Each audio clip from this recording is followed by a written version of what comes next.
touch, I could with just one touch, I could feel my body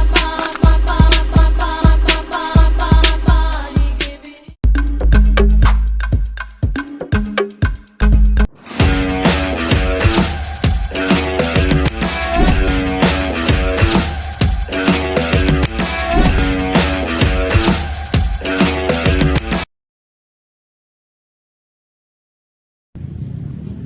Kenapa hutan bisa habis, sungai tercemar dan lingkungan kotor, tapi pembangunan masih terus berjalan? Apakah pembangunan selalu menjadi musuh alam atau sebenarnya sesuatu yang lebih besar, yaitu kekuasaan di baliknya? Assalamualaikum warahmatullahi wabarakatuh. Halo teman-teman, di video kali ini kita akan membahas ekonomi. Sebuah pendekatan yang membuka cara pandang baru tentang hubungan antara manusia, kekuasaan, dan lingkungan. Topik ini penting karena masalah lingkungan yang kita lihat pada hari ini tidak berdiri sendiri, melainkan berkaitan dengan kebijakan ekonomi, struktur, dan kekuasaan.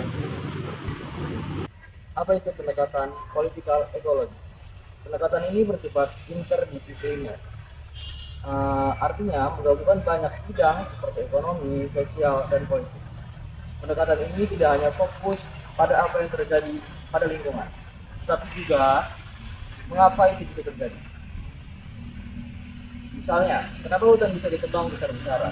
Bukan hanya karena kebutuhan, tapi juga karena adanya kebijakan dan kepentingan ekonomi yang mendorong.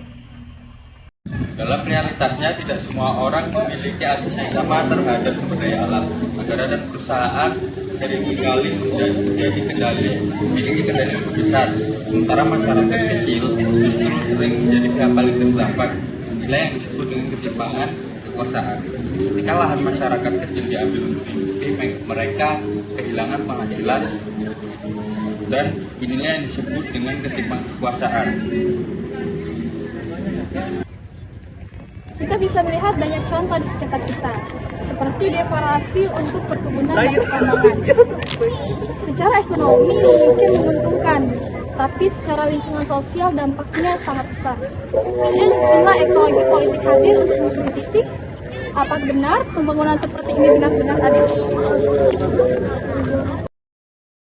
Ekologi politik tidak menolak pembangunan, namun ia mengkritik cara pembangunan yang hanya fokus pada pertumbuhan ekonomi.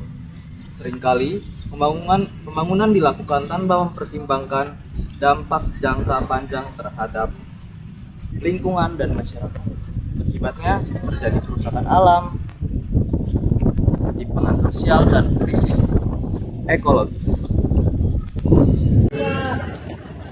Apakah pembangunan selalu bertentangan dengan kelestarian? Jawabannya tidak selalu. Pembangunan bisa berjalan seiring dengan kelestarian lingkungan jika dilakukan dengan cara yang tepat. Kuncinya adalah keseimbangan, artinya kita tidak hanya mengejar keuntungan ekonomi, tetapi juga menjaga lingkungan dan memperhatikan keadilan sosial, yaitu pembangunan yang memengaruhi kebutuhan saat ini tanpa mengorbankan generasi masa muda. Ini berarti kita harus menjaga ekonomi, sosial, dan lingkungan. Dengan pendekatan ini, pembangunan tidak lagi menjadi ancaman, tapi justru menjadi solusi. Pada akhirnya, masalah lingkungan bukan hanya tentang alam, tetapi tentang bagaimana cara manusia dalam mengelolanya. Ekologi politik mengajarkan kita bahwa di balik setiap kerusakan lingkungan selalu ada relasi kekuasaan dan kepentingan. Karena itu, solusi terbaik bukan hanya berupa individu, tapi juga perubahan sistem dan kebijakan.